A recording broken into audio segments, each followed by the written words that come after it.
আপনারা সবাই জানেন বর্তমানে স্পেনের যে আবাসন সেক্টরটা আছে বা হচ্ছে বাসা ভাড়া বা বাসা কেনার কথা বাদই দিলাম, যারা নতুন আসবেন অবশ্যই ভাড়া নেবেন বা রুম শেয়ারে থাকবেন।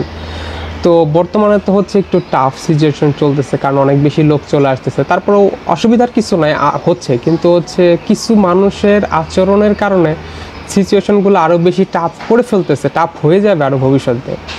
কেন বলছে এমন কথা? কারণ হচ্ছে একজন কাপল হচ্ছে অন্য দেশ থেকে এসছে, এখানে আসার পর তারা একটা শেয়ার রুম ভাড়া করে থাকতেছে। তো মোটামুটি তারা ভালোই অনেক মাস থাকলো, থাকার পর একটা সার্টেন পিরিয়ডে যাওয়ার পরে তারা হচ্ছে বাসা ভাড়া দেওয়া বন্ধ করে দিছে। তো হুট করে বাড়িওয়ালা বলতেছে বাসা ভাড়া দেন, বা হচ্ছে চাপ দিচ্ছে তাদেরকে। তো বা বলতেছে একটা 2-3 মাস যাওয়ার পরে তো বলছে আপনি বাসাটা ছেড়ে দেন, আপনি অন্য বাসায় দেখেন। তো তারা হচ্ছে পুলিশে গিয়ে কমপ্লেন করছে যে হচ্ছে আমাদেরকে বাসা থেকে বের করে দিয়েছে। তো পুলিশ আসার পর কী হলো, দেখলো যে হচ্ছে তার ওয়াইফ হচ্ছে প্রেগনেন্ট, তাদেরকে হচ্ছে বাসা থেকে জোর করে বের করে দিতে যাচ্ছে।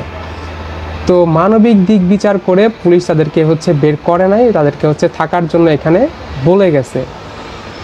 তো তাদেরকে বলে যাওয়ার পরে তাদের সাথে তো নিয়মিত এই বাসার যে ওনার আছে তার সাথে নিয়মিত ঝগড়া বিবাদ যাই হোক এটা লেগেই থাকতেছে। কারণ হচ্ছে আপনি আপনার অন্য একটা বাসায় থাকতেছেন সম্পূর্ণ বিনামূল্যে, মানে কোনো প্রকার পেমেন্ট ছাড়াই।